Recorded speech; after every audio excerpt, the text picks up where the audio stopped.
Hello, I'm Tom Wilkinson, and welcome to the Thinking in English podcast, a podcast aimed at intermediate to advanced level English learners. Why is your English level not improving? So many students tell me that they have been studying for years and practicing in many different ways, but they cannot get better. Why?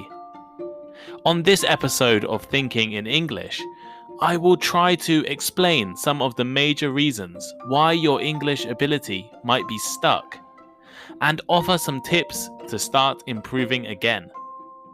But first, why not follow the Thinking in English Instagram page, Thinking in English Podcast, or the link is in the description.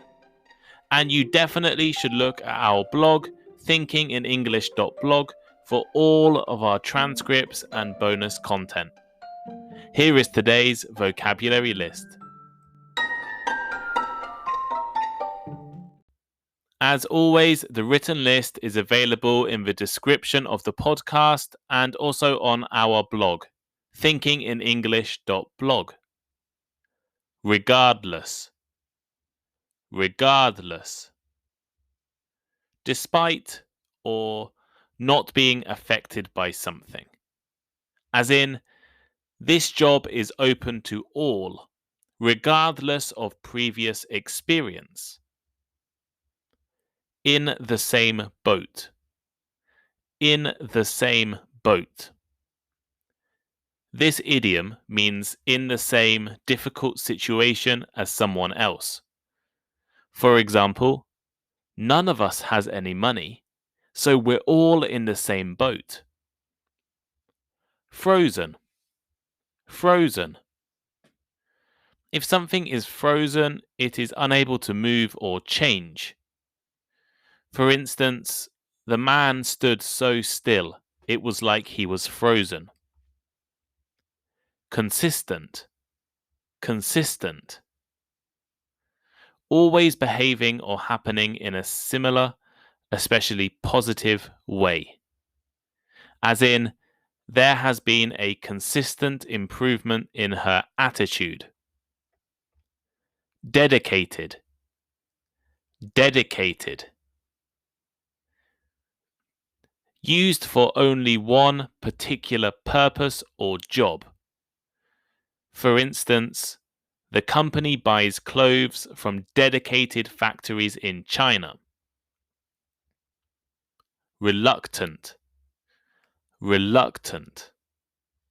Not willing to do something, and therefore slow to do it.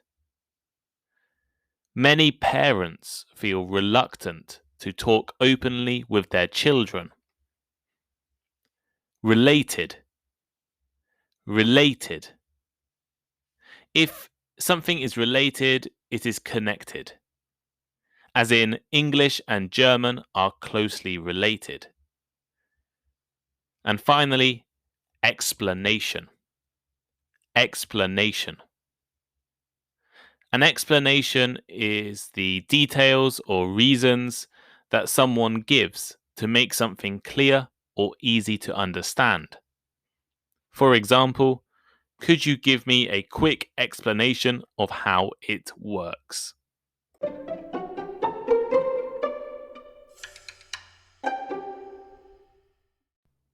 I've been studying English for 10 years, but I don't think I'm improving. No matter how hard I study, I don't have confidence to speak to my colleagues and clients. I often hear statements like this from my students online. In the last 2 weeks, in fact, I have had a few new students all complain that regardless of how hard they study, they don't feel like their language ability is improving. Now, if you are listening to this podcast, I assume that your English is intermediate to advanced level, or you want it to be that level. But are you fluent in English? Is your English getting better? Can you read, write, listen, and speak with confidence? For many of you, The answer to some of these questions might be no. And to be honest with you all, I'm in the same boat. From 2016 to 2018, my Japanese language ability increased almost exponentially. Every day, I was learning new things, speaking to different people, and finding opportunities to practice. When I left Japan, I was full of confidence that I would continue to succeed in my studies and quickly become fluent. That was 3 years ago. Right now, I'm definitely worse. I've taken classes, I spent time using apps, I read Japanese books, I watched TV shows, but my Japanese language has not improved at all. So, after a lot of thinking and researching, I guess it's time to share some advice why your English and my Japanese might be stuck and unmoving. All languages require practice and patience. Learning a language is not easy, and you shouldn't expect it to be a simple process. There are so many resources available, however, that you should have no problem improving. So let's talk about some of the most common excuses and reasons stopping your English from getting better. You don't spend enough time studying English. I think this is the most common excuse, and often the biggest reason why your English level might be frozen. This was always my excuse when my Japanese wasn't improving. Over the last year, I've been working 2 jobs, recording these podcasts, and from April, I've been taking classes at a graduate school. I keep telling myself, I'm so busy. Don't worry, you can't study Japanese. And I'm sure all of you have jobs, school, families, and other hobbies that take up a lot of your time. Finding time to learn English is not always easy. I understand. However, to get better at a language, to develop your skills, and to become fluent, you need to spend time. Can you study English every day? If you really want to notice improvements, try spending 30 minutes to an hour every day studying. Wake up a little earlier. Spend a few minutes during your lunch break, or study in the evening. There are mobile applications, online lessons and tutors, textbooks, reading books, newspapers, and YouTube videos that you can try. You need to spend more time studying. Also, be consistent. Instead of spending 4 hours, 1 day a week or 1 day a month, try to spend a little time every day. Your motivation will come and go. It won't be consistent, your motivation anyway. But if you make studying part of your routine and daily life, then your studying will be consistent regardless of your motivation. Moreover, make a plan to learn English. Perhaps schedule a dedicated study time into your calendar. Think about what you are weakest at, what you want to improve, what you need to improve, why you are learning English, and then make a study plan based on these thoughts. Often, it's easy to study the thing you're best at, but really you should be studying the thing you're worst at, or the thing that you need the most. And ask some advice from tutors or friends or family, and just keep studying. You never use English. This is reason number 2. So, I've just told you that you need to spend more time studying. However, just spending time looking at a textbook is not going to help you improve quickly. You need to actually use English. You need to apply your English skills to real life situations. If you learn some new vocabulary, phrases, or grammar, you should try to use those while speaking. The famous Austrian philosopher Ludwig Wittgenstein once said, "One cannot guess how a word functions. One has to look at its use and learn from that." And I think this is really important advice.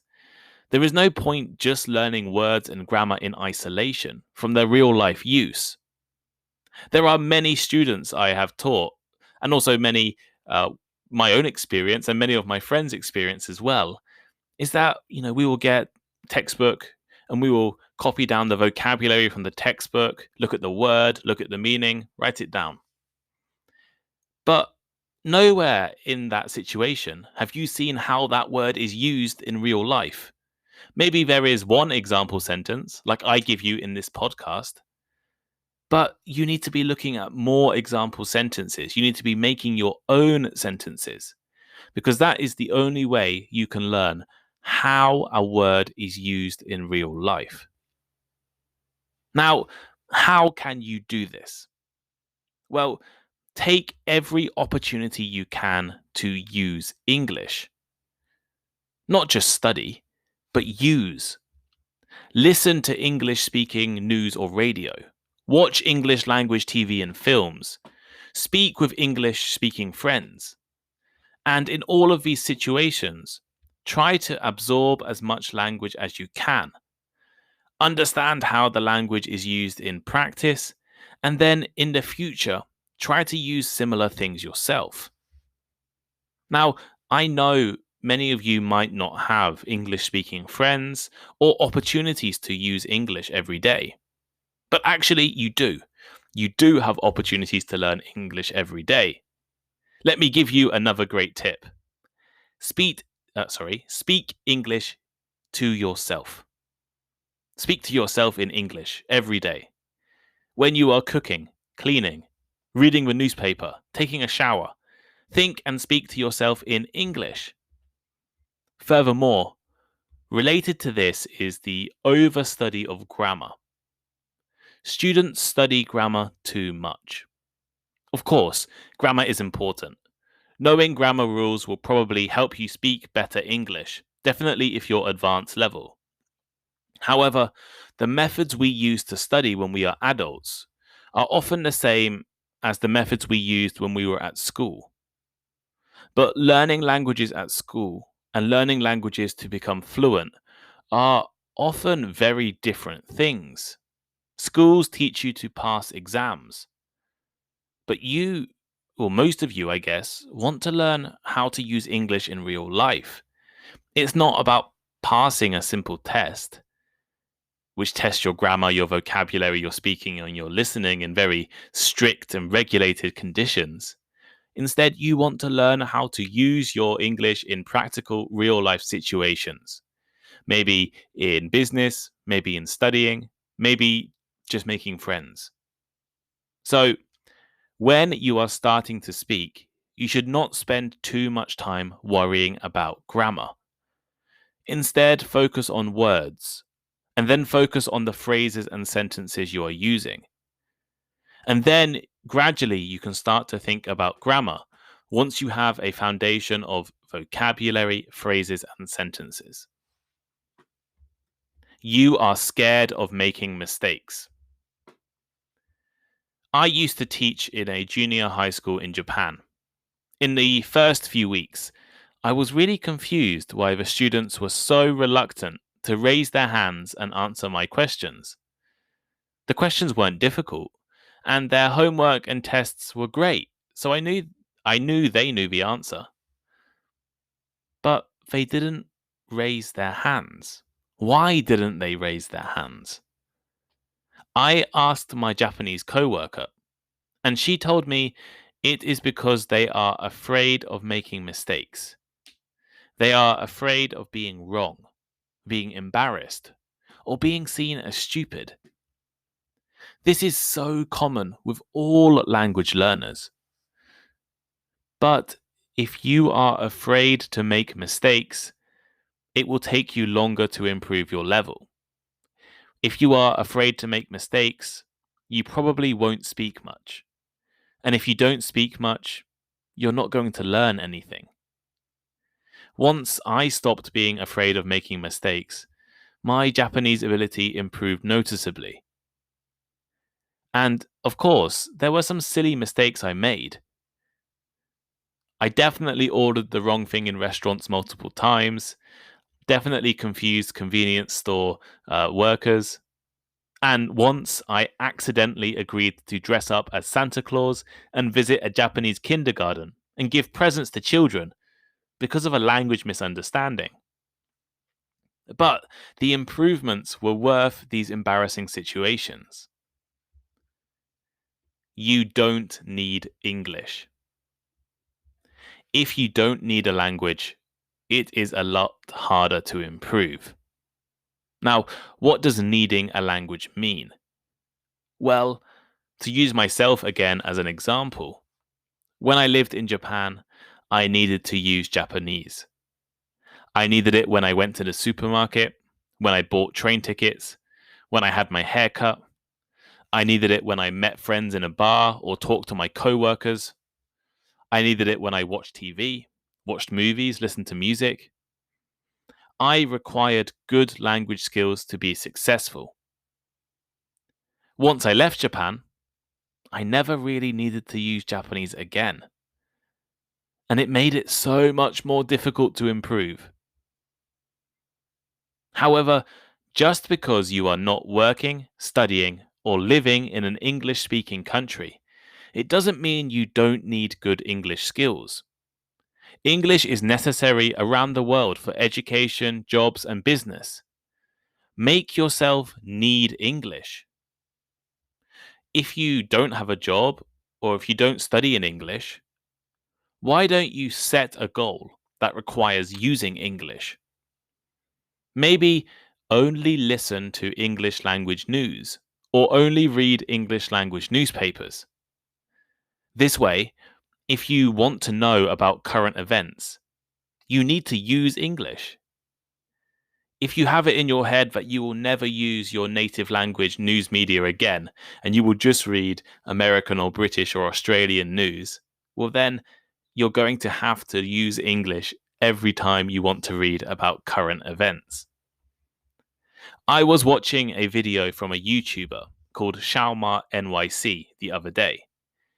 I really recommend watching his content. He is fluent in Mandarin and can speak some other Chinese dialects. All of his videos are related to language learning, and I think he's great. I'll say his name again. It's Xiaoma, Xiaoma NYC. He was talking to an American man who is now a professional comedian in China. And the comedian said something I think is really important and useful for language learners. He said that your language can only improve to the level you set for yourself. For example, if you are only studying English for foreign travel, and you only ever use English in this way, then your language will not improve beyond this level, no matter how hard you study. The comedian said that by setting his target as writing and performing comedy in a foreign language, then that became his upper level. And writing and performing comedy is probably the most difficult thing you can do in a foreign language, which meant that his Chinese became incredibly advanced. So, learning from this, if you want to improve, set your targets and your aims high. Instead of just learning English for daily conversations, try and set your target, your ambition to read advanced newspapers or to be able to give presentations in front of people. Set your targets higher, and that means that your English will naturally get higher as well. You use your native language too much. This is the final reason or excuse people use for not improving in English. How can you improve your English language if you are always using your native language instead? Stop thinking in your native language. Start thinking in English instead. Stop trying to translate in your head. Stop trying to convert sentences, patterns, and styles from your native language into English. You can't expect to learn a second language if you use your native language all of the time. One good tip is to start using an English dictionary instead of a bilingual dictionary. When you don't know a word, look for its meaning in English instead of its meaning in your native language. In other situations, maybe try asking for explanations in English. You can use the English you already know to learn more English. This is how native speakers learn their languages, right? If you don't know a word, you look it up and you look at the meaning and you understand that meaning. Why don't you try doing that in English? So here is today's final thought. In this episode, I have tried to explain some of the reasons why your English might not be improving. Maybe you don't spend enough time studying. Perhaps you never really use English or use your native language too much. Are you scared of making mistakes? Now, don't panic. Don't quit studying because it's impossible. Now you know where you are going wrong. You also know how to improve. Make a study plan and a timetable so you know what you are studying and when. You know you're going to study a certain type of vocabulary on a Monday morning every week. And stick to the plan. Be consistent. Stop being scared. Stop making excuses. And just use English. Start working today, right now, and try to use English every day. Everyone can learn a language. It doesn't matter who you are. You can learn a language. But it's up to you and no one else, not your tutors, not your friends, not your family, not me, how long it will take you. Good luck. Thank you for listening to today's episode of Thinking in English. Please share with your friends, check out our social media links in the description, and send us a message. We really appreciate all of your feedback. And if you have any ideas for topics or future podcast guests or any other learning format, please let us know. And please leave me a rating. We're now on Instagram. I'm sure you've already seen it, but go there, check it out. Lots of good content about vocabulary, pronunciation, and grammar. And Instagram is a great way to contact me. It's Thinking in English Podcast on Instagram, or the link is in the description. Also, all of the transcripts of the podcast are now available on the Thinking in English blog. Vocabulary list, comprehension questions, and all of the articles are there for you to read. That link is also in the description, so please check it out too. Thank you, and see you next time.